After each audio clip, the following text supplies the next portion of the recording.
عرب کے اندر اس وقت سال نہیں چلتے تھے، بلکہ بڑے بڑے ایونٹس کے ذریعے سالوں کو یاد رکھا جاتا تھا۔ نبی علیہ السلام کی پیدائش جس سال ہوئی اس سال بہت بڑا ایونٹ ہوا، عام الفیل والا واقعہ، جو قرآن میں بھی اللہ تعالیٰ نے رپورٹ کیا۔ ابراہ کا لشکر اللہ تعالیٰ نے برباد کر دیا تھا، جو خانہ کعبہ کے اوپر چڑھائی کے لیے آیا تھا۔ نبی علیہ السلام اس سال پیدا ہوئے۔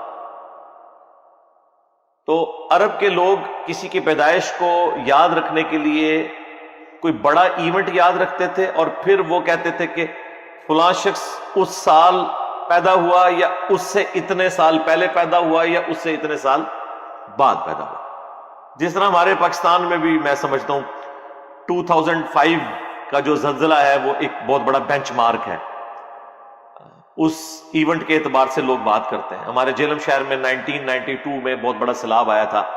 اب کئی ایسے بچے ہیں جن کی مائیں جب ان کا تعارف کرواتی ہیں تو کہتی ہیں سیلاب والے سال پیدا ہوا سی۔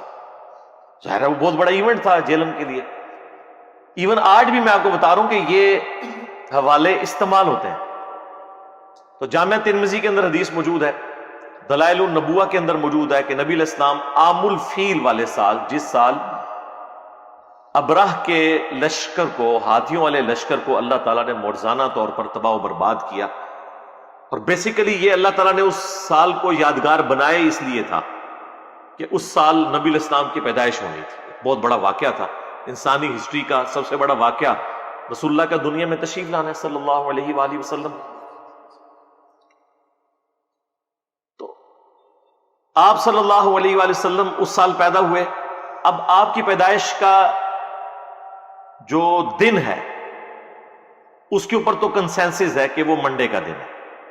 وہ صحیح مسلم کے اندر حدیث موجود ہے، نبی علیہ السلام منڈے کا روزہ رکھتے تھے۔ پوچھا گیا آپ روزہ کیوں رکھتے ہیں؟ صحیح مسلم میں 2750 نمبر حدیث ہے، کانٹینیوس نمبرنگ میں۔ تو آپ علیہ السلام نے فرمایا فیہ ولدت وفیہ انزل علیہ، اس دن میں پیدا ہوا اور اس دن مجھ پر پہلی وحی نازل ہوئی۔ تو نبی علیہ السلام اپنی پیدائش کی خوشی اور قرآن کے نزول کی خوشی اکٹھی مناتے تھے، ہر سال نہیں، ہر مہینے نہیں، ہر ویک میں منڈے والے دن پیر کا روزہ رکھ کر۔ اچھا، اب تاریخ کیا تھی اس کے حوالے سے ہمارے پاس جو سب سے یعنی قریبی کوئی اگر مواد ملتا ہے تو وہ دلائل النبوہ امام بیہقی کی کتاب میں محمد بن اسحاق تابعی کا قول ہے، جو انس بن مالک کے شاگرد ہیں، 150 ہجری میں فوت ہوئے۔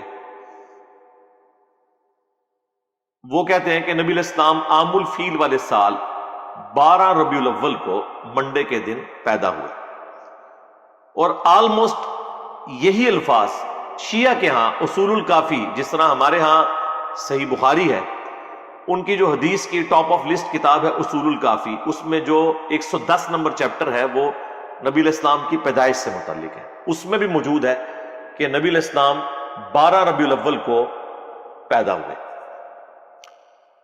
لہذا منڈے کا دن 12 ربیع الاول کی تاریخ یہ اہل سنت اور اہل تشیع کے ہاں کتابوں کی حد تک تو ایگریڈ اپان ہے۔ پریکٹیکلی شیعہ جو ہے وہ 17 ربیع الاول کو منا رہے ہیں۔ اہل سنت میں جو بریلوی مکتب ہے وہ 12 ربیع الاول کو ایمفسائز کرتا ہے، جبکہ اہل حدیث اور دیوبند 9 ربیع الاول کی بات کرتے ہیں۔ اپنے اپنے طریقے سے سارے منا ہی رہے ہوتے ہیں۔ کوئی اسے امام الانبیاء کانفرنس کہہ کے مناتا ہے، کوئی سیرت النبی کانفرنس کے ذریعے، کوئی میلاد مصطفیٰ کانفرنس کے ذریعے صلی اللہ علیہ وآلہ وسلم۔